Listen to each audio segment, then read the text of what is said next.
In my previous life, I was taken in by a poor family, while my sister was adopted by a wealthy one. Unexpectedly, my sister was driven out of the wealthy family in less than 5 years and died tragically on the streets. I, on the other hand, relied on my outstanding academic performance to get into the best schools, studied abroad with my adoptive brother, and built a business empire with my own hands. Later, with the blessings of our adoptive parents, we got married and started a family. In this life, I lived happily and smoothly. In this second life, my sister made a completely different choice from the last time. She ran over and threw herself into our adoptive brother's arms, calling him brother, then took our adoptive parents' hands and looked at me with a triumphant gaze. Sister, you can suffer the hardships of the wealthy family. I can't stand that place that devours people without spitting out their bones for even a moment. I looked at my husband from my previous life, hoping he would say something, but he firmly shielded my sister behind him. His cold gaze fell on me. Stay away from my sister. In the end, under her triumphant gaze, I walked toward the extended Lincoln. Jenny's words just now gave me a profound realization. Had she been reborn as well? Looking at her triumphant gaze, I seemed to understand something. Get in the car, miss. The Smith family didn't send anyone, except for a driver. It was the same in my previous life. When the orphanage director let us choose, my sister Jenny made her choice before I did. It all came so unexpectedly. She held her head high and declared arrogantly, I refuse to live the hard life of the poor. Sister, you can suffer through that hardship for me. Later, she got her wish and lived the life of the wealthy, yet the smile on her face grew fainter with each passing day. I stepped into that luxurious, extended Lincoln.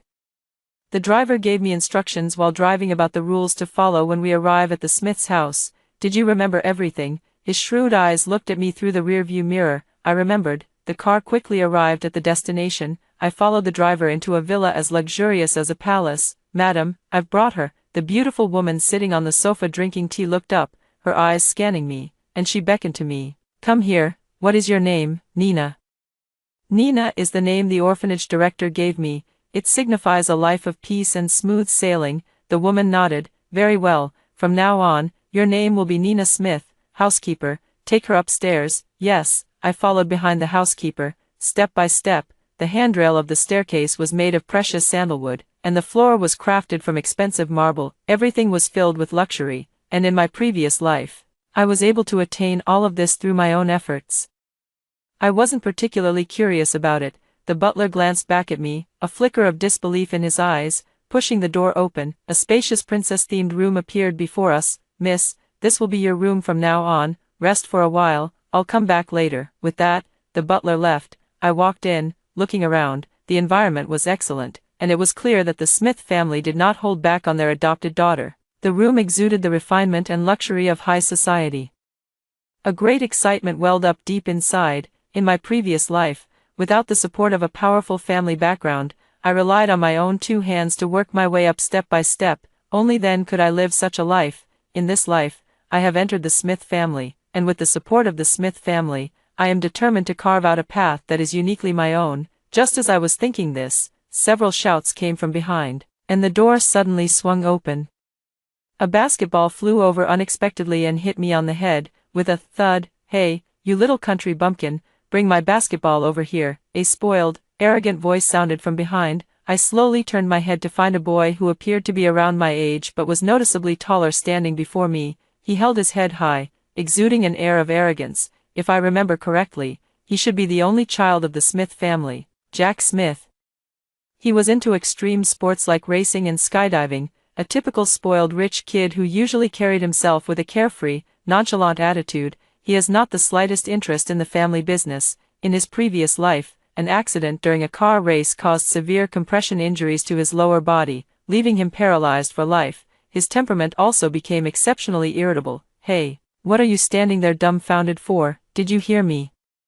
An impatient voice sounded beside my ear. I snapped back to reality, picked up the basketball from the ground, and handed it to him. Remembering the driver's reminder, I called out softly, "Here you go, brother." He paused for a moment, then said, "You're quite good at flattering, aren't you? Don't think that just because of this, you'll get a share of the Smith family's inheritance, do you?" He snorted with a laugh and walked away. Over the next few days, I rarely saw Mrs. Smith.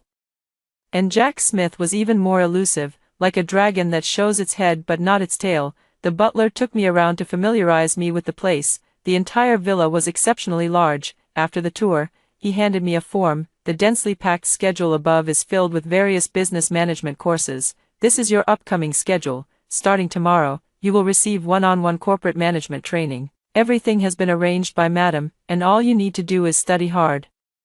There will be plenty of benefits for you in the future, so, can you handle it? These were things I only came into contact with in my previous life when I started my own business. I was naturally delighted to have the opportunity at just 15 years old, so I nodded and said, of course. A flicker of surprise crossed his face, but he didn't comment on it and continued to brief me on the precautions. To ensure I didn't fall behind in my middle school studies, Mrs. Smith even hired a private tutor for me, but I had already learned all of this in my previous life, so it was naturally no trouble at all. In just one short year, I had absorbed all the knowledge and could apply it flexibly. This child learns things incredibly fast. Not only has he mastered all the junior and senior high school courses, but he can even grasp those obscure and difficult professional courses on company management. Mrs. Smith's hired teacher kept praising me in front of Mrs. Smith. I sat to the side, quietly listening. He said with a delighted expression, at this rate, you won't even need to attend high school. You can go straight abroad for studies. However, Mrs. Smith's plan was different. She wanted me to accompany Jack Smith through high school before going abroad together for further studies, under the guise of looking out for each other. In reality, it was to have me rein in Jack Smith, that wild horse running free without restraint. Mrs. Smith gave the teacher a generous payment, and her gaze toward me held a bit more approval. Come here. She took my hand and sat me down, handing me an admission notice. You've done well. Jack's grades aren't improving, so please help him more. The requirement isn't high. Just getting him to pass is enough. As soon as you graduate from high school, I'll send you abroad. How about that? With almost no preamble, Mrs. Smith laid out her request plainly. I didn't hesitate and replied, thank you, Mom. Her eyebrows raised slightly, clearly pleased, and she gripped my hand a little tighter. Good child. As a reward, Mrs. Smith gave me a card and allowed me to go out and have fun for the day. This was the most leisurely and relaxing day since I arrived at the Smiths' house. The driver took me to the bustling and lively downtown area, and I got out of the car alone. I hadn't gone far when a familiar figure appeared before me. It was Jenny Smith, standing by the roadside under the scorching sun, handing out flyers. Green's parents were very poor, barely able to spare any extra money, so it was no surprise that she was forced to work to earn some. After all, in my previous life, I had been through the same, working 3 jobs a day during summer break while still trying to keep up with my studies. Not only that, but I also had to help my adoptive parents with all kinds of household chores. On the surface, they claimed to treat everyone equally, but in reality, they couldn't bear to let their biological son do any work. It wasn't until much later that I found out my adoptive parents didn't adopt me because they wanted a caring, affectionate daughter. Instead, they were just looking for free labor. Hello, need to take a look at this. A flyer was handed in front of me. Jenny Smith stopped speaking abruptly after looking up and seeing me. Nina, noticing the luxury items on me and my well-maintained skin, a flicker of jealousy crossed her face, vanishing in an instant. She smiled and said, you seem to be living quite comfortably now, but don't say I didn't warn you. The Smith family's place isn't somewhere just anyone can go. Mrs. Smith is even more terrifying than you can imagine. You'll find out soon enough. Oh. My indifferent reply left her slightly annoyed. She began to boast about her adoptive parents' family. Uncle and auntie are so good to me. I have a fulfilling life every day, and my older brother even helps me with my studies. Oh, and by the way, we were exceptionally admitted to City No. 1 high school this year. City No. 1 high school. Isn't that the same school mentioned in the admission letter Mrs. Smith just gave me? Those who get in are either from influential families with impressive backgrounds or those with exceptionally outstanding academic achievements. Admitted as an exception. In the previous life, it was my brother and I who were admitted as exceptions. Our lives will only get better from now on, while you will die a miserable death on the streets, she said with absolute certainty. My lips moved slightly, and I was just about to say something. Jenny, brother, what brings you here? Jenny Smith looked delighted and threw herself into Frank Green's arms. Frank Green carried a lunchbox and handed it to her. Mom asked me to bring you some food. It's the middle of the day, and it's too exhausting. How about I take over for you for a while? No need, brother, I can handle it. Green family parents would rather grit their teeth and pay for expensive tutoring classes for Frank Green than allow Jenny Smith to take a break. In my previous life, I was exploited in the same way. Thank you for your hard work. As he spoke, Frank Green noticed me standing nearby. Bro, this is my sister Nina, whom you met before at the orphanage, Jenny Smith introduced. Frank Green glanced at me, his cold expression tinged with a hint of disgust. He ignored me and turned to Jenny Smith, saying, "Stop associating with shady people, let's go." Without giving me a chance to speak, Frank Green pulled Jenny Smith away. "Brother, why are you so harsh? What if you scared her, silly girl? That person just now didn't look like a decent type. You should keep your distance from her in the future, or she might end up hurting you behind your back someday." A sharp sound came, stirring a slight ripple in my heart, but not much. I used the card given by Mrs. Smith to buy a whole bunch of luxury items. When I walked out carrying a large bag, Jenny Smith's face turned green. What's there to be so proud of? You're going to die eventually anyway, unlike me and my brother. We're going to start a big company in the future." I laughed, amused by her naivety. I returned to the Smith's house carrying several bags. In fact, none of the items were for me. They were all bought for Mrs. Smith and Jack Smith. When I got back, Jack Smith was unexpectedly at home. Seeing me, he sneered coldly. "Oh, how long have you been in our Smith family, and you've already learned to bring in all sorts of bags? Do you really think the things in our Smith family are yours, Jack?" Mrs. Smith called out warningly, "She is your sister." Jack Smith curled his lip. "What kind of sister is she? I don't have such a country bumpkin for a sister. I'd be embarrassed to take her out. Jack Smith has never gotten along with me, and I wasn't about to rush headlong into trouble." Taking out gifts one by one from the bag, "Mom, this is for you." I handed over the gift box. It was a sheer, gauzy scarf. Then I gave the Smith family's other housekeepers and servants who had taken care of me gifts one by one. On Mrs. Smith's face, I saw a look of relief that was different from usual. The housekeeper and the other servants also looked flattered and overwhelmed. Jack Smith's face immediately fell. "TCH, don't think you can win people over with just a few gifts. Do you really think, bro, this is for you?" As if I hadn't heard, I took out the last gift. It was a model race car. "I heard from Mom that you like race cars, so I bought this when I saw it at the mall." He paused for a moment, muttered something, and took it. Soon, it was the day school started. I had originally planned to take a taxi, but to my surprise, when I stepped outside, the car was unexpectedly still parked there. A flicker of delight crossed my face as I ran over. "Bro, who are you calling, bro? I already told you I'm not your brother," Jack Smith said impatiently as he pulled open the car door. "Quit dawdling and hurry up, my time is precious." "Oh, okay," I responded slowly and handed him the breakfast that Auntie had packed. "Mom said one portion for each of us." Jack Smith had a hint of awkwardness on his face and muttered, "Who even eats breakfast anymore?" Still, he took it. I raised an eyebrow. It seemed he was quite the tsundere. Before getting out of the car, he didn't forget to warn me, "I'm telling you, don't go around school saying you're my sister, and don't expose our relationship, otherwise, I'll hold you responsible." After a warning, he got out of the car directly. "Miss, please don't mind him. The young master has always had this kind of personality since he was a child," the driver comforted. I shook my head, said it was fine, and followed him out of the car. As luck would have it, I ran into two familiar figures at the school gate again. Frank Green is not only good-looking but also carries himself with an air of aloofness. He has caught the attention of many female classmates, and a crowd has gathered around him and Jenny Smith. "Hey, have you heard? He's the city's top scorer this year, specially recruited by our school. He's really impressive, and his sister is no slouch either. She ranked 15th in the city. I'm so jealous. I wish I had a brother like that." Based on our academic rankings, I was placed in Class 1.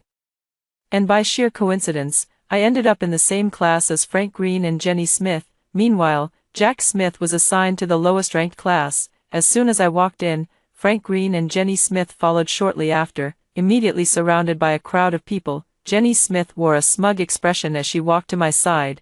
"What a coincidence, sis. I never thought we'd end up in the same class. But then again, the Smith family is so influential that getting you in would have been a piece of cake, not like me and my brother, who had to struggle through exams. By the way, the Smith family's useless son, where is he? Given Mrs. Smith's nature, he must have been pulled in too, right?" I frowned and was about to speak when I was cut off. "Sister," Frank Green walked over, still looking at me with a disgusted expression. pulling Jenny Smith behind him. "I told you not to associate with her, brother." "Sister isn't a bad person," Jenny Smith feigned innocence and muttered under her breath. Frank Green said seriously, "How do you know she isn't? The entire day's schedule was packed with classes. I couldn't be bothered to listen to their flirtatious banter, so I took out my management studies materials and started reading. When class ended, Jack Smith and I agreed to meet at the school gate, then we would head home together." He was reluctant at first, but it was Mrs. Smith who insisted on it. Over the next few days, although he still seemed unwilling, he would always bring me various snacks from the school entrance. Looking at the small cake handed to me, I froze for a moment. I noticed all the other girls in the class were eating it. "What, don't you like it?" "I do, of course I do." A hint of secret delight flashed across my face as I took it. For the next week, it was a different snack every day. French fries, fruit, yogurt. We almost tried every stall at the school gate. By the end of the semester, our relationship had improved quite a bit. That day, as usual, I rushed to the school gate full of anticipation, but there was no sign of him. I searched the entire campus but couldn't find him. Just then, a few voices discussing something reached my ears. "Hey, have you heard? Jack Smith made a bet to race someone on the back hill." "Really?" "Yeah, the race should have started by now." My heart skipped a beat as I finally remembered, in my past life, Jack Smith was also persuaded by others and agreed to the racing challenge. As a result, his sports car was tampered with, and combined with the complex terrain of the back mountain, it led to a tragic car accident. Due to the lack of timely medical treatment, Jack Smith ended up paralyzed in both legs, suffering from a lifelong disability. "No, it can't be like this." I rushed towards the back hill like a madman. By the time I arrived, the race had already started. A large crowd had gathered, and the deafening cheers and screams filled the air. The sports cars swept past, kicking up clouds of dust. The next moment, a loud roar erupted as the red sports car lost control and sped off right in front of me. He crashed straight into the rockery. The crowd scattered like birds and beasts. "Brother," I rushed over. Just a little bit more, and I could have pulled him out. A powerful force from behind pulled me out, and I fell to the ground. "Is this your brother?" A menacing face appeared in front of me. "Call an ambulance quickly. My brother is dying." I looked at the driver's seat, where Jack Smith was squeezed with no room to survive. My heart was pounding uncontrollably. "Your brother offended me, and you still want to save him. Aren't you being a bit too optimistic?" A huge hand slapped my face back and forth mockingly. I pushed him away and slapped him back with the back of my hand, screaming, "This is murder, it's illegal. I won't let you get away with this." I hoped to intimidate them with my words, then quickly pulled out my phone to make a call, but the next moment, my phone was snatched away and thrown aside. A fierce slap came at me, and I was knocked to the ground. "Who are you trying to challenge, little girl?" A foot stepped on my face. Intense pain surged through me, and in my daze, I caught sight of a familiar figure. "Frank Green, brother, save me," I shouted with all my might.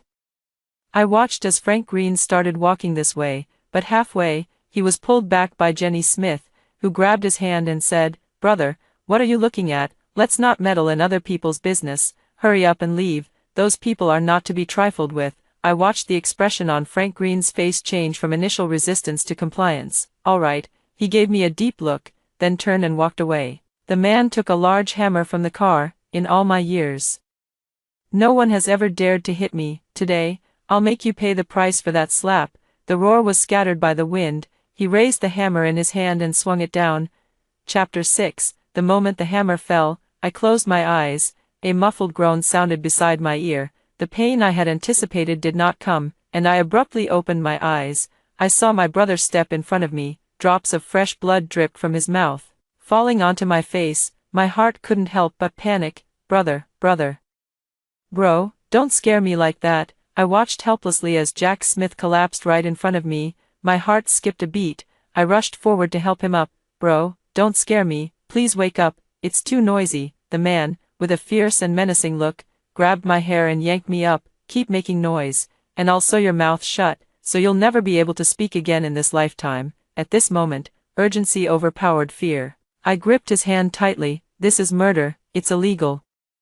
I've already called the police. You'd better let us go now, or else." Before I could finish speaking, a powerful force tightened around my neck, and a suffocating sensation washed over me. I couldn't speak. I could only watch as his face twisted step by step. "Call the police. Who are you trying to scare?"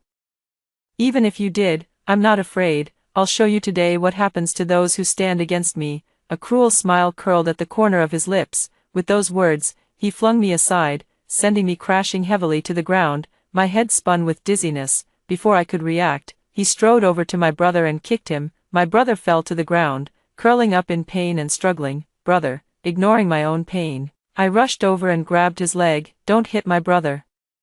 With all the strength I could muster, I screamed, but it still couldn't withstand his kick, which sent me flying. "You think you can just decide not to fight? Where does that leave my pride?" As he spoke, he waved his hand. His accomplices surged forward from behind, surrounding my brother. Countless punches and kicks rained down. Bright red blood splattered onto the ground, my eyes fixed on the iron rod lying on the dirt, and I charged forward. "Get out of my way, hit one if you can.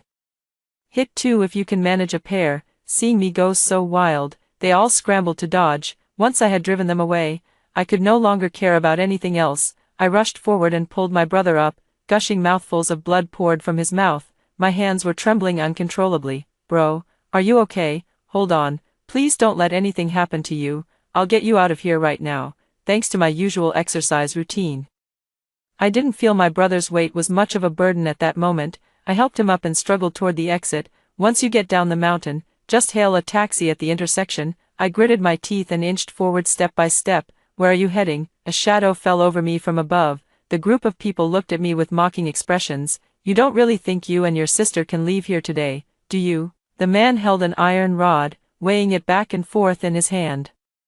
"Exactly. You think you can just beat up our boss and walk away without even asking for our opinion?" A fierce man stepped out from the side. His muscles were extremely well developed. Even though this year at the Smith family's home, Mrs. Smith had hired a professional martial arts instructor to train me, but asking me to deal with such a big guy, and more than one at that, I really have no confidence. "Don't worry about me. You go quickly," a faint voice sounded beside my ear.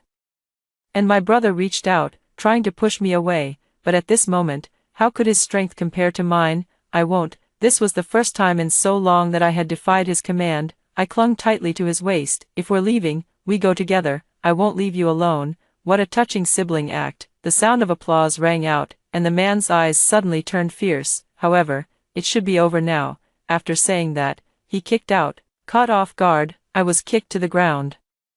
And my brother fell down with me. Those people slowly closed in, step by step. The steel pipe scraped across the ground, emitting a sharp, clanging sound. "Brothers, charge. Whoever strikes the hardest will be handsomely rewarded afterward." With those words, they surged forward like a raging flood or wild beasts. "Brother." Instinctively, I immediately shielded Jack Smith. I couldn't let anything happen to him, absolutely not. I repeated the thought firmly in my mind. With a bang, accompanied by the sound of a gunshot, the iron rod clattered to the ground. The imagined pain did not come. "Stop, put your hands up." It was the police. The police had arrived. They surrounded my brother and me tightly. Those who had been so smug just moments ago scattered like frightened birds and beasts in an instant. Without a hint of panic, I grabbed the policeman's sleeve, begging them to take my brother to the hospital quickly. My brother's leg was already injured in the car accident, and now it had suffered further trauma. Any later, and I'm afraid,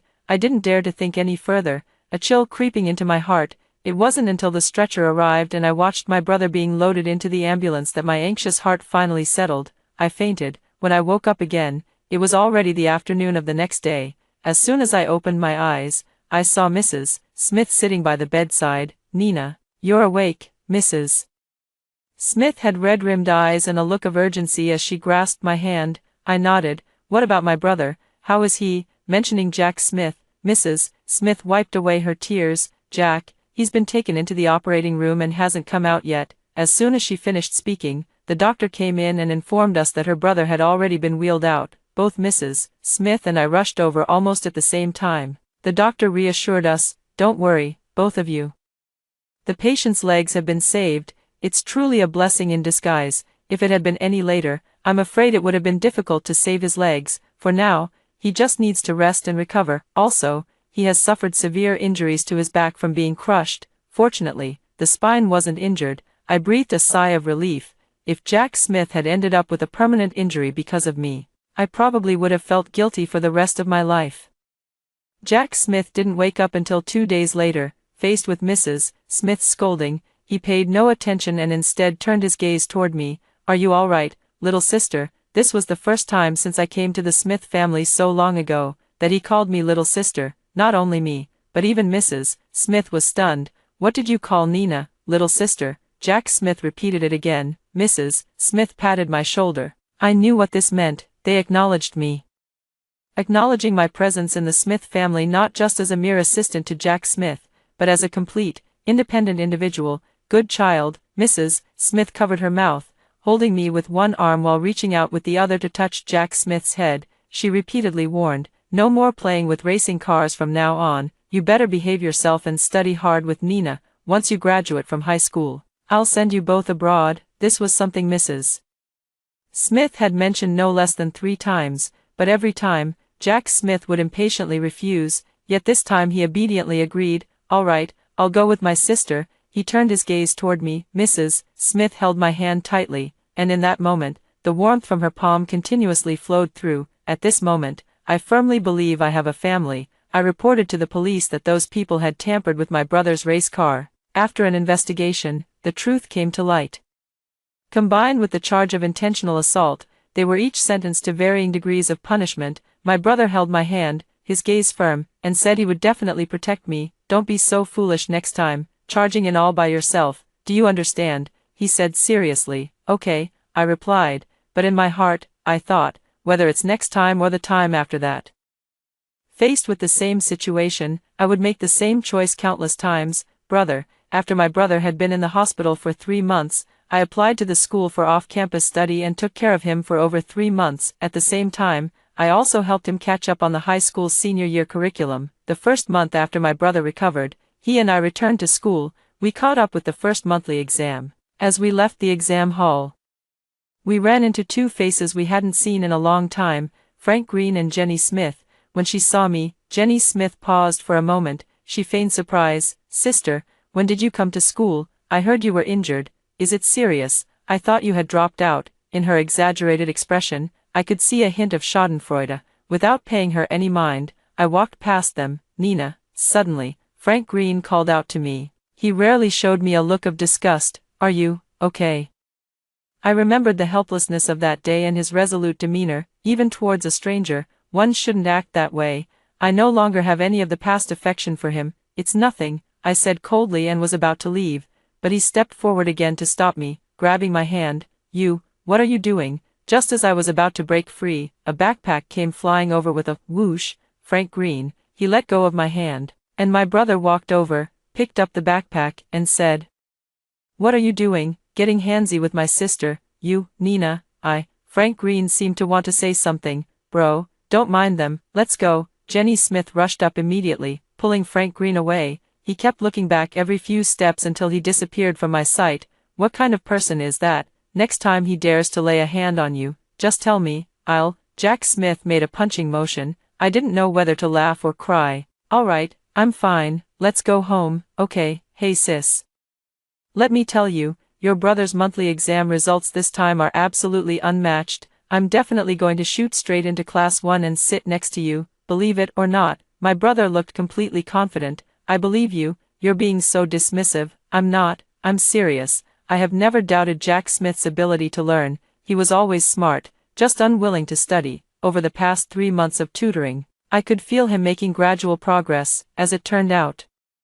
My intuition was right. A week later, the monthly exam results were out. Jack Smith really went from the bottom of the grade to the top 30 in the grade. He met the requirement to enter class 1. Meanwhile, my grades remained steadily in first place, with no major fluctuations. What surprised me was that Frank Green and Jenny Smith, who used to consistently rank in the top 5 of the grade, they all dropped out of the top 100. They were forced into the second class. Staring at the glaring numbers on the report card, Jenny Smith clenched her teeth, the jealousy in her eyes almost spilling out. How is this possible? How could this happen? She looked at me. Nina Smith, did you cheat? You've been on leave for so long, yet you got the top score in the whole grade. Who would believe that? And that Jack Smith, he was supposed to be crippled. Why did this happen all of a sudden? Not only is he fine, but he also scored so well. I don't believe it. You must have cheated. Jenny Smith went crazy. insisting on reporting it to the principal and demanding a thorough investigation. No matter how hard Frank Green tried, he couldn't stop her, her sharp eyes fixed on me. Cheating will get you expelled, you're dead, Nina Smith. Jenny, stop messing around. Frank Green grabbed her, but she shook him off with one hand. She snarled viciously, you're my brother, you should be on my side. Why are you defending that bitch? Do you like her? Frank Green stopped talking. Jenny Smith nodded with an understanding expression. All right, you just wait for me. With that, she rushed out. Not long after, both Jack Smith and I were summoned to the principal's office at the same time. After investigation, it was confirmed that we did not cheat. Meanwhile, Jenny Smith was given disciplinary action for spreading false rumors and disrupting campus order. Jenny Smith went berserk. You can't give me disciplinary action, they clearly cheated. Are you all blind? How is it possible? She was expelled for insulting school administrators. Green's parents came over with gifts and pleaded, which finally got her off the hook. She was allowed to continue her studies. However, because of her series of crazy actions, rumors had already spread throughout the school. There were talks about her everywhere on campus. Even the usually doting Frank Green began to distance himself from her. Noticing this, Jenny Smith started to lose her mind again. Frank Green was utterly exhausted, his grades plummeted, and he fell from the second-tier class all the way to the bottom-ranked class. He was even called in for a talk with the teacher. They said that if he didn't put his heart into his studies, they would have no choice but to take disciplinary action against him, facing the risk of expulsion. Upon hearing this news, Jenny Smith went crazy again and confronted the teacher. She claimed the teacher had a crush on Frank Green and was deliberately trying to keep Frank Green away from her. Finally, because of accidentally seriously injuring the teacher, I was ordered to drop out of school. Listening to the gossip that reached my ears, the pen in my hand paused for a moment, and a cake was extended in front of me. Tired from studying, have one. Looking up, my brother was smiling at me. Thanks, bro. I took the cake and began licking it bite by bite. Outside the window, a distinct gaze fell upon me. I turned my head and saw it was Frank Green. It had been a while since I last saw him, and he had changed quite a bit. There was no longer the figure of the aloof academic genius that classmates once spoke of. There was only exhaustion and dishevelment. I averted my gaze, not looking at him. After finishing the cake, I continued studying. As the college entrance exam approached, under the guidance of Mrs. Smith, my brother and I both applied to universities abroad. We took the exams. Mrs. Smith told us that we didn't need to take the college entrance exam. Once we passed the exams there, we could go abroad directly, but my brother and I still participated, for no other reason than to experience it one more time. On the night the exams ended, everyone was cheering. My brother sneaked out of school and brought back a whole bunch of delicious snacks. Take these back and share them with your roommates. He put the things down and ran off again. I was carrying a large bag of things when I turned around and caught sight of a familiar figure, standing in the shadows. Who's there? My heart skipped a beat as I called out. 100 possibilities flashed through my mind until that figure emerged from the shadows. It's Frank Green. He had lost a lot of weight. With sunken eyes, he looked somewhat tired. How did the exam go? He asked. I was taken aback. Are we close enough to be asking about exam results? If I remember correctly, he had always harbored some inexplicable dislike toward me before. Silence fell between us. After a long pause, he finally spoke. Nina, you don't remember me anymore. His voice was hoarse, with a hint of bitterness. At this moment, I finally realized that he had also been reborn. Or perhaps, he had memories of his past life. I wanted to help you that day, but then I was pulled away by Jenny. A few days later, I heard you had taken a temporary leave from school. I was really worried about you. After that, I started having strange recurring dreams. I dreamed that our family adopted you from the orphanage, and you became my sister. I dreamed that we went abroad to study together, that we got married, that you told me you wanted to be with me forever. His voice grew softer and softer until it was inaudible, and his eyelids drooped. Suddenly, he looked up at me, his voice abruptly rising. Nina, I'm not dreaming, am I? Those were all real things that happened, right? We were once together, started a business together, got married, had children. He became emotional. What are you talking about? I interrupted him. I am Jack Smith's sister, a daughter of the Smith family. We have never met. Don't come looking for me again. I finished speaking in one breath, then walked past him and hurried upstairs. Nina, he called out to me, pausing his steps, but I ignored him and left directly. Later, I heard from my roommate that he waited downstairs the entire night. Nina, what's going on between you and him? I don't know him, I said coldly. The next day, I packed my things and left. The Smith family's car arrived downstairs to pick me up, carrying with it the youth and memories of these 3 years. I left that place. On the day the college entrance exam results were released, my brother and I were both successfully admitted to the same university abroad. At the same time, my college entrance exam score ranked first in the city, while my brother ranked fifth. Mrs. Smith was very happy and held an 18th birthday celebration for my brother and me. In September, we embarked on our journey to study abroad. On the day of boarding, I saw Frank Green outside, his eyes filled with eagerness. I ignored him and kept walking. I heard people in the group discussing that Frank Green had underperformed this time and only got into an ordinary university. Jenny Smith also took the exam, but performed terribly, failing to even meet the minimum score for filling out college applications. Everything was moving in a direction that was completely opposite to my previous life, yet strangely similar. The plane took off, and I rushed toward the bright future that belonged to me. After hearing the first story above, what are your thoughts? Feel free to share your opinions in the comments section. Next, there is another similar story. Let's continue to see. On the wedding day, my husband's female best friend couldn't make it to the ceremony because she was hospitalized, but the red envelope she sent through someone else had the words, "Blood Money," written on it in red ink. I was furious and wanted to confront her, Sam, but he stopped me and said, "Tina is young and doesn't know any better, she's just playing around. Can you please not be so superstitious? If you don't like it, take out the money and throw away the red envelope." In my past life, I believed his nonsense and took out the money. I felt it was unlucky but didn't say anything more. After marriage, my health grew worse and worse, and even a hospital checkup couldn't find the cause. Until I overheard my in-laws and Sam talking. "Son, Tina's health has been much better lately.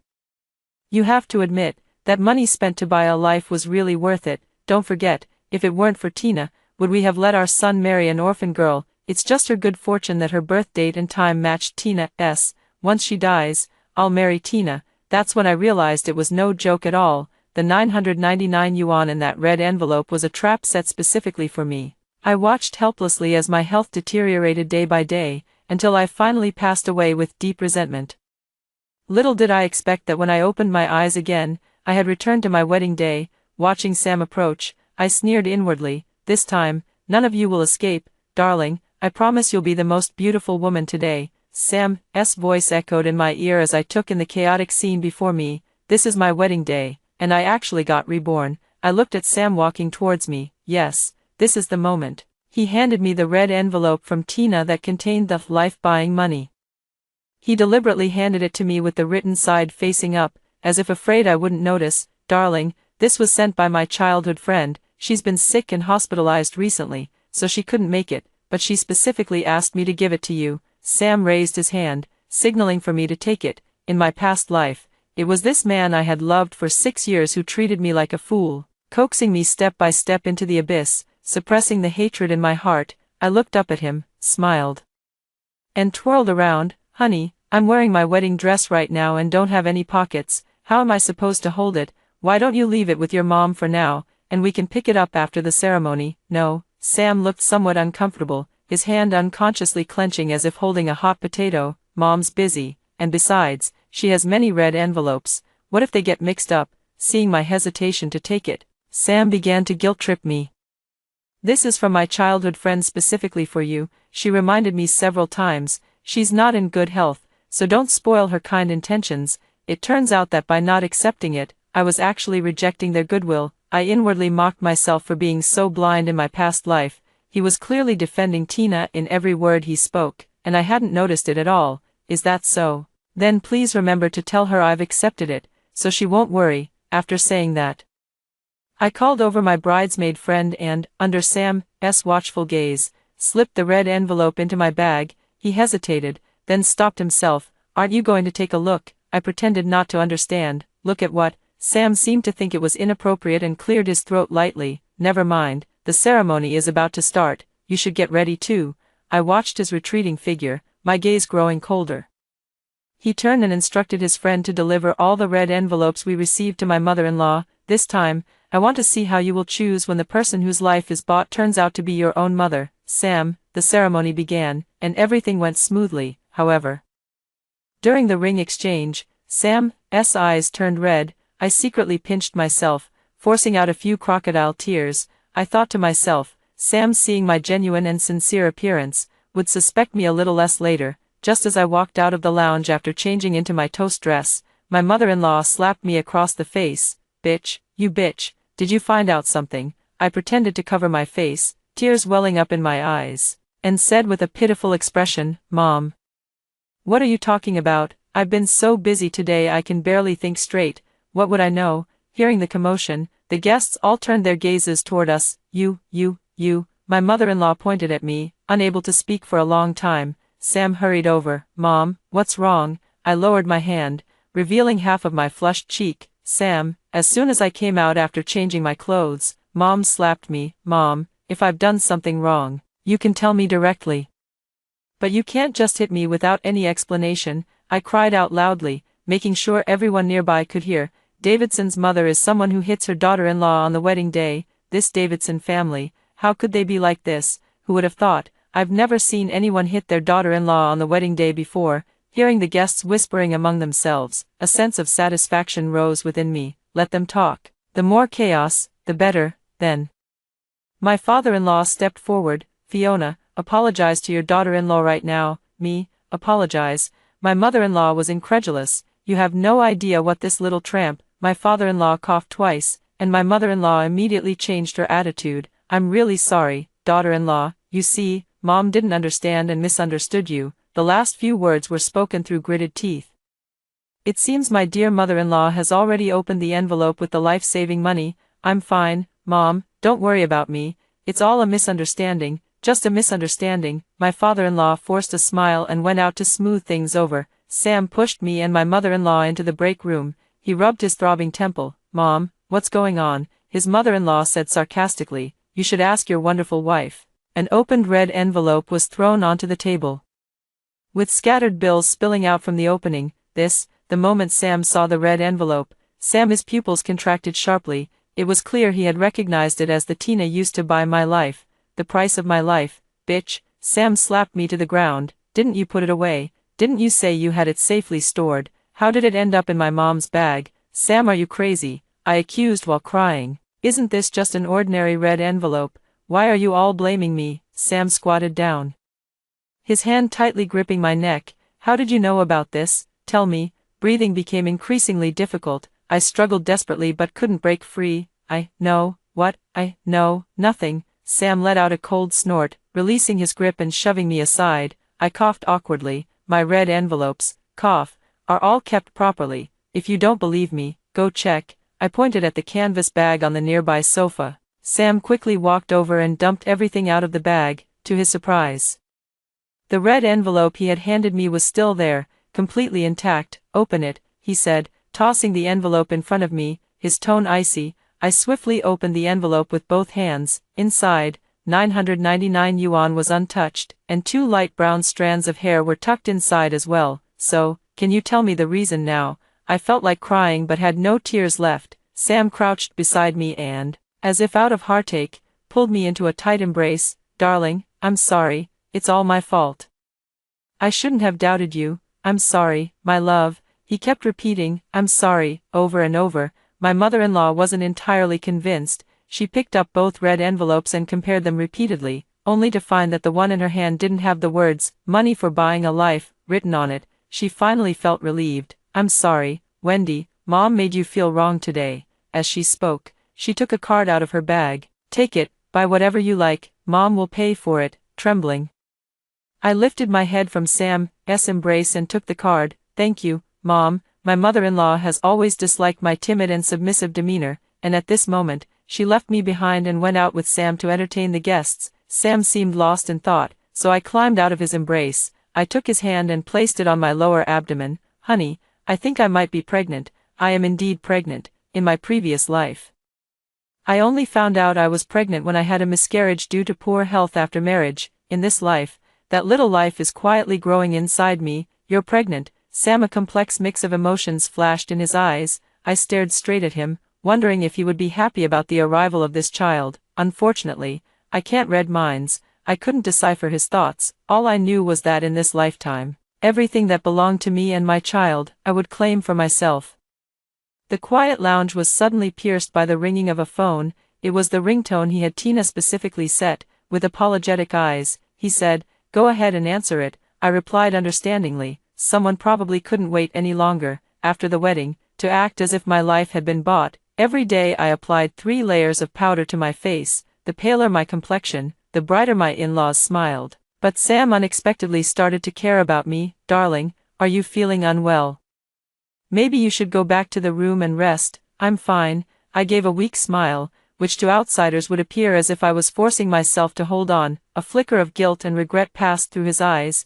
I didn't care about his attitude, nor did I bother to figure out how much sincerity he truly had for me. Late at night, as I passed by the study, I could hear the voices of their family of 3 inside. Both my in-laws were overjoyed. Tina was finally going to recover. Only Sam remained silent the whole time. "Sam, tell me the truth. Are you regretting it?" My mother-in-law's voice betrayed no emotion. "Mom, Wendy is pregnant with my child." "What?" My mother-in-law raised her voice involuntarily. My father-in-law said calmly, "There's no turning back once the arrow is released. Since you've already chosen Tina, you shouldn't cling to Wendy anymore. You can have more children in the future." I didn't hear Sam's reply. I went back to my room, buried my face in the pillow, and couldn't stop the tears from flowing. I don't know what I did to offend this family, why they had to single me out. Is it because I'm an orphan, and there's no one to stand up for me when I'm bullied, or because no one would care if I died? Painful memories from my past life came flooding back like a tide. In the final moments of my life, I lay in bed, able to move only my eyes. Tina sat down beside me, her tone dripping with sarcasm. "You overestimate yourself, you worthless trash. What does an orphan with no parents have to compete with me? That price of $999 was set by me on purpose. That's all you're worth in this lifetime. But come to think of it, I should really thank you. Thank you for providing me with such a good body." One by one, those sharp and bitter faces surfaced in my mind. The vibration of my phone pulled me back to reality. A text message from my pinned contact came through. 3 days from now. With reddened eyes, I deleted the message. At this moment Sam pushed the door open and walked in. Seeing my eyes were red, he asked softly, "Why are you unhappy?" "I'm fine." He patted my hand, saying, "Tina is going to be discharged from the hospital soon." "Is that so? Congratulations to her." Hearing my words, a smile appeared at the corners of his eyes. "She said she wants to invite you to a meal, scheduled 3 days from now." Looking at Sam's gentle expression, I lowered my eyes and said, "What if I don't want to go?" Sam frowned. "Wendy, stop making a fuss. It's just a meal, but I haven't been feeling well lately." Seeing my pale face, Sam sighed. "Just go this once. Both Mom and Dad will be there. Tina is very easy to get along with. She said she wants to thank you specially. She'll be upset if you don't go. Don't overthink it." He tucked me back under the covers and smoothed the edges. "I have work tonight, so I'll be sleeping in the guest room." Looking at the closed door, I put away my sadness. "Sam, I gave you a chance, but you didn't take it." On the day of the dinner, I applied the palest foundation. The person in the mirror looked as haggard as a female ghost. Seeing me in this state, Davidson family of 3 didn't say anything. Entering the private room, Tina sat in her seat with a rosy complexion. Seeing the newcomer, she stood up and quickly gave Sam a hug. In a lingering tone, she said, "Sam, long time no see." My mother-in-law smiled and grabbed her hand. "It hasn't been that long. We just saw each other the other day." The 4 of them gathered together, warm and affectionate like a family, while I was the only outsider. Tina suddenly seemed to notice me and feigned surprise, saying, "You must be Sam's wife, right? It's nice to meet you. I'm Tina." I smiled politely and said, "Hello." "Oh dear, you look terrible. Are you sick?" Her face couldn't hide the glee. Before I could speak, Sam sharply scolded, "Tina, you've gone too far." Tina instantly changed her expression. "We agreed to tell her the truth today. Are you having second thoughts?" Sam lowered his head, not daring to look at me. "I'm not. Wendy, I'm telling you, the reason you've been feeling unwell lately is because I've bought your life. She, they all know. That red envelope was the payment for your life." Tina was extremely pleased, as if buying my life was an act of charity from the rich to the poor, and I should be grateful. I calmly said, "Oh, and then, you're about to die." "What, and then, could there be?" I sneered. "Who's the one that should die isn't certain yet." As soon as the words were spoken, Tina and Davidson simultaneously spat out a mouthful of blood. Wendy, what have you done?" Sam supported Tina. Davidson father supported Davidson mother. Wasn't it you who accepted the blood money? How could my mother be vomiting blood? I calmly pulled out a chair and sat down. Life-saving money. I pretended to think for a moment. Oh, you mean that red envelope, you bitch, it's you. You swapped the life-saving money. Davidson's mother clutched her chest, the ferocity in her eyes as if she could skin me alive at any moment. Tina leaned weakly in Sam's arms. Sam, I'm in so much pain, Wendy. How can you be so unreasonable? I heard Sam blaming me without any reason. I picked up the teapot and splashed the tea right in his face. I'm the one who doesn't understand. The fact that I wasn't killed by your whole family means I don't understand. I didn't sell my life to Tina as you all expected. Does that mean I don't understand? Sam, have some shame. Sam raised his hand as if to strike, but I slapped him first. Wendy, you hit me. He looked utterly incredulous. I sneered and slapped him again with the back of my hand. This is payback for you and your mother. Wendy, don't go too far. Do you believe we'll call the police to arrest you? Davidson father started with blame. I burst into laughter. In my previous life, I also mentioned calling the police, but how did they respond to me? I still remember Davidson mother's mean and bitter face. Go ahead and report. Hurry up. I'd like to see if the police will even care, Davidson father said. Child.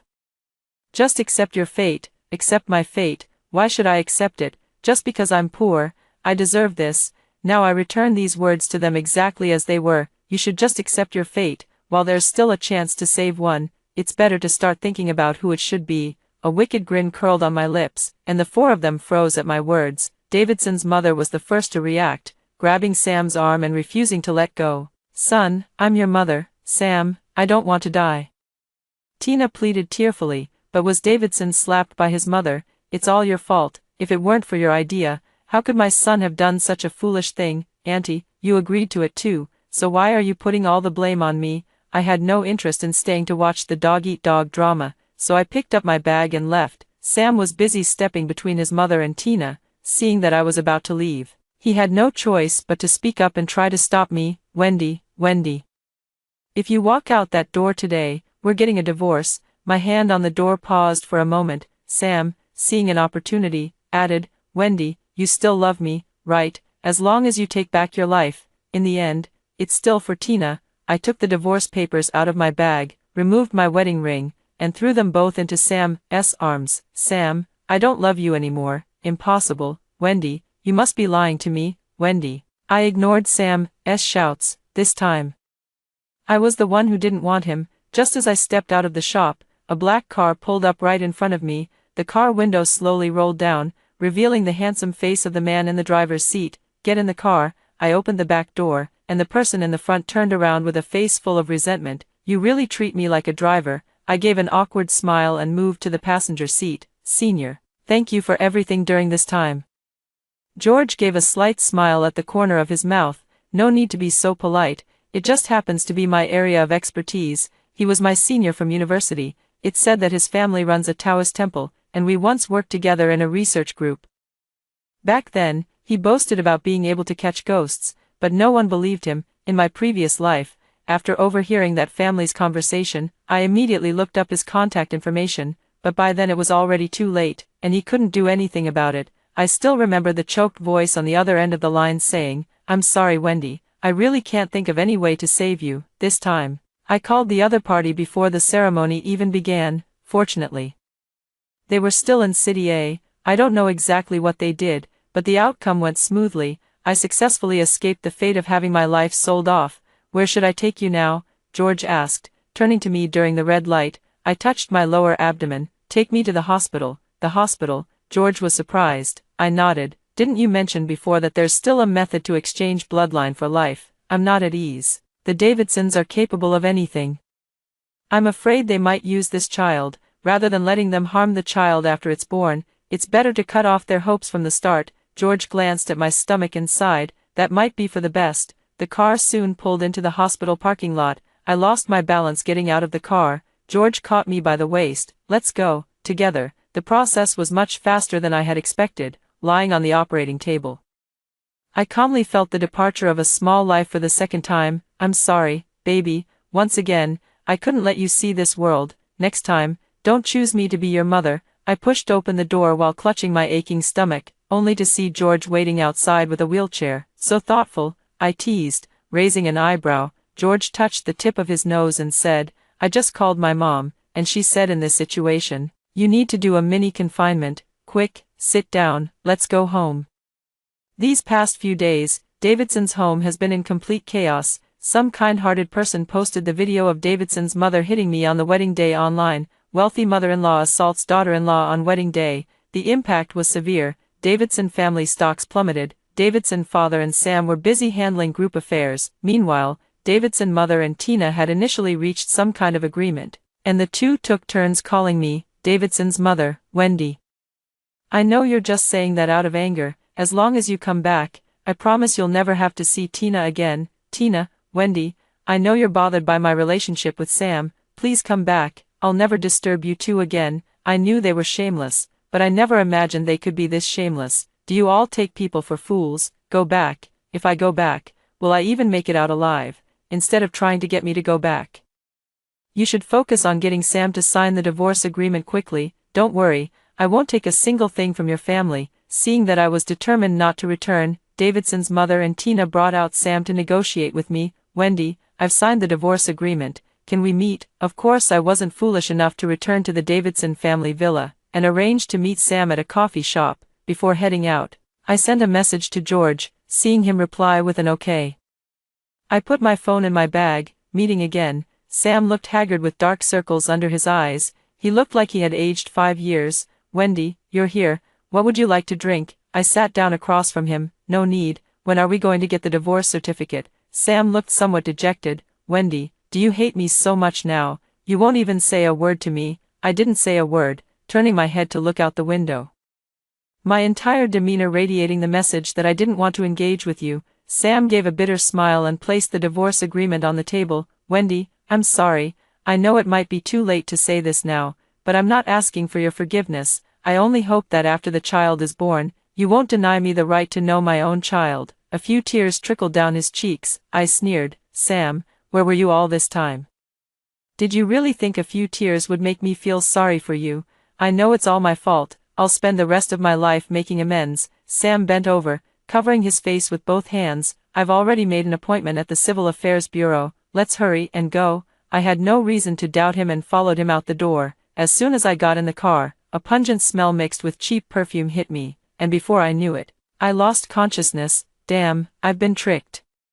When I opened my eyes, my limbs were chained up, and I couldn't move an inch. My mouth was tightly bound with a cloth, and I could only turn my head from side to side to see my surroundings. It was a place resembling an altar, surrounded by candles all around me. Davidson's family of 3 and Tina were kneeling not far away, their gazes filled with devotion. A Taoist priest dressed in a yellow robe was waving a wooden sword in his hand, chanting words I couldn't understand.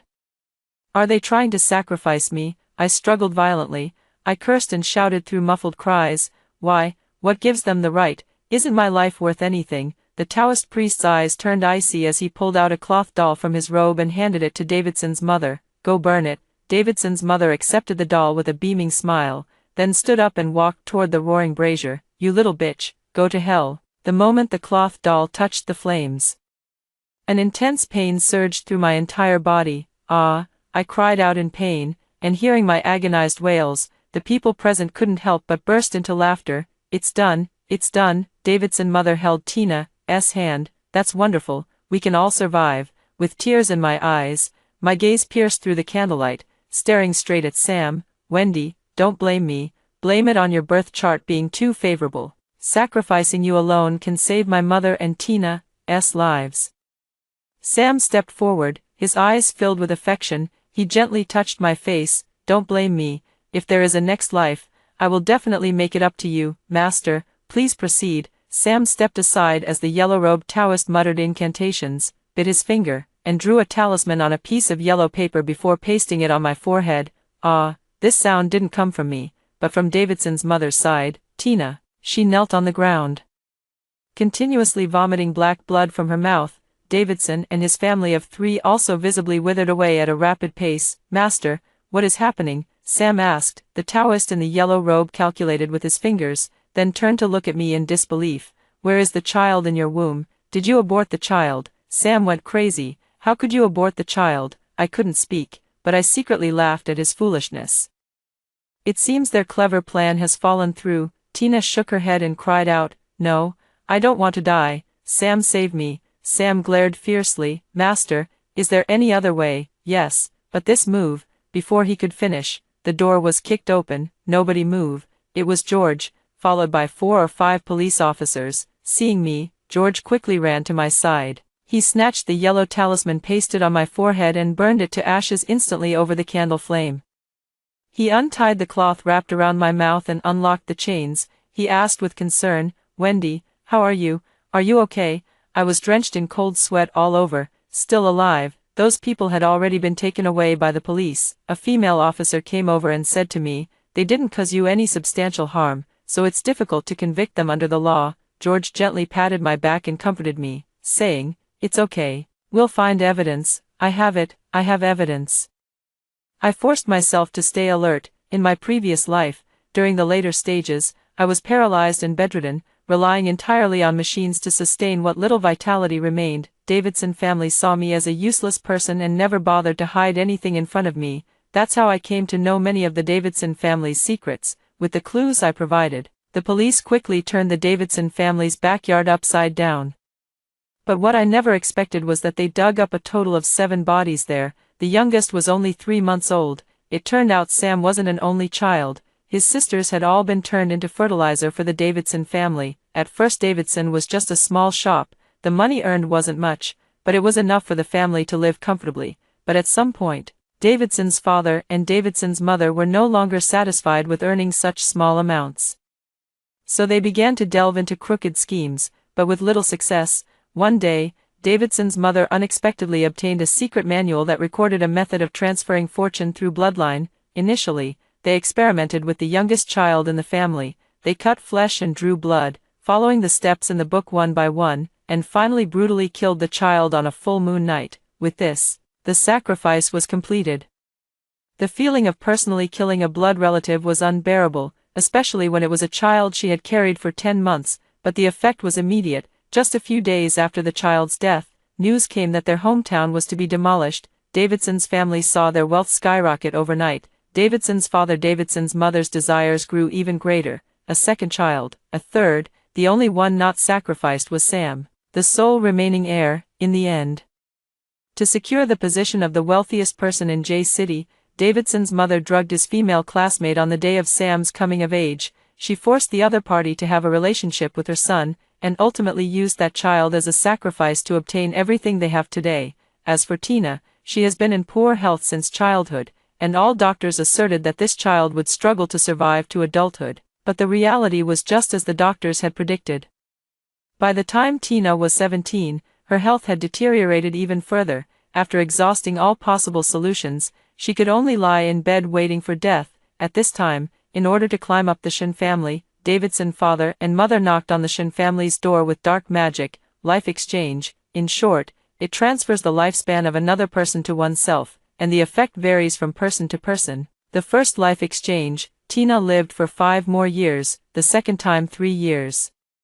The third time 1 year. It is precisely because of my unique birth chart that they set their sights on me. Davidson father and Davidson mother want me to bear the Davidson family bloodline, offering it as a sacrifice to fulfill their desires. Tina, on the other hand, wants all the remaining years of my life. So, Sam, his intentions in approaching me from the very beginning were never pure. He saw me as a beautiful vase, a perfect vessel, a tool to fulfill his wishes, but never as a human being.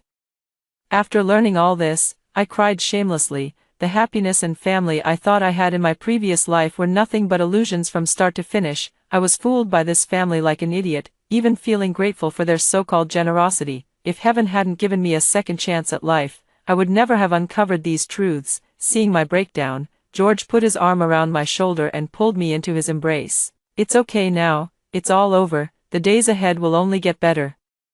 Really, my face pressed against his chest, I quietly counted the beats of his heart. George gently wiped away my tears, his lips softly pressing against my eyelids. "It's true, I mean it, I've liked you from the very first moment I saw you, so could you give me a chance?" The days spent with George gradually made me forget those unhappy memories. Just as George and I were discussing when to meet each other's parents, the policewoman from before sent us a message. Tina died from multiple organ failure. Davidson's mother took all the blame and was sentenced to death. Davidson's father fell ill while in detention and was released on medical parole. The yellow-robed Taoist from that day was also implicated, as many prohibited items were found in his home, and he was sentenced to life imprisonment. As for Sam, after being released, no one knew where he went. Just then, I received a text message from Sam, "Can we meet again, at Davidson's villa?" I handed the phone to George, and George rubbed my face. "Go if you want to, I'll go with you." I arrived once again at the Davidson family villa, which had long lost its former splendor. George parked the car at the entrance and opened the door for me. "Don't worry, I'll be right here watching. If there's any trouble, run fast." I nodded. Behind me, Sam had been watching us the whole time. George lightly pecked my lips as if declaring his claim. "Go ahead." I walked toward Sam and saw that his eyes were red. "Wendy, we're not divorced yet."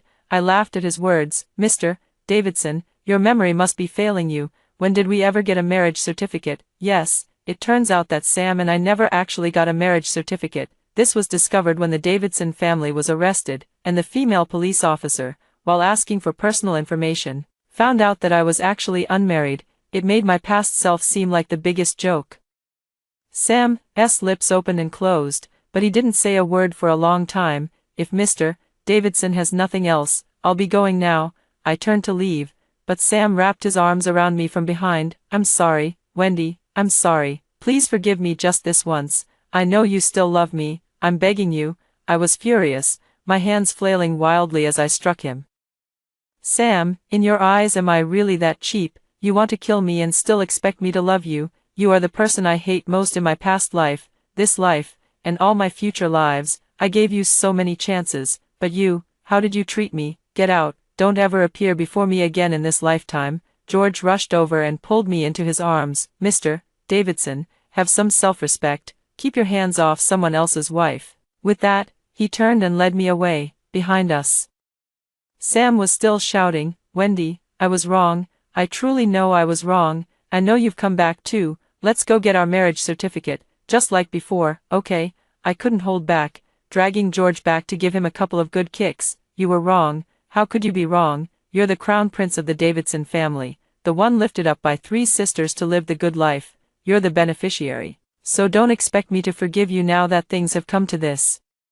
Let's each go our own way from now on." In the car, George asked me, having second thoughts, "How could I?" I shuddered. "I wouldn't stoop that low. I'm just a bit disappointed that he didn't die." On the day I married George, the motorcade drove across the river bridge. A familiar yet unfamiliar figure appeared on the bridge. Before I could get a clear look, the car had already driven far away. "What's wrong?" George tilted his head and asked me. "Nothing.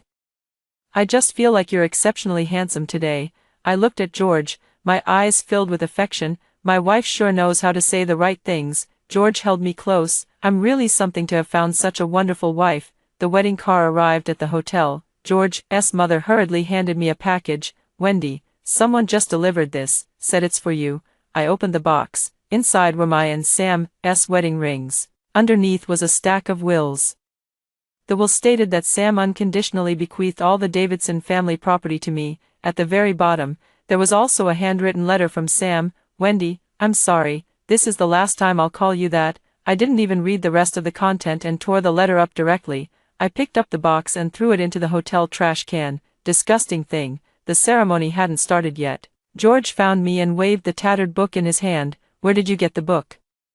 "Sam gave it to me." George flipped through a few pages, and I curiously leaned in to look as well. So this was that secret manual, that manual filled with dark and unorthodox techniques. "This book can't be kept." I asked George, "How should something like this be handled?" George pulled out a lighter from nowhere as if by magic. "Simple, just burn it." As the flames licked at the book, I seemed to faintly hear a few voices. "Thank you, big sister. Thank you very much."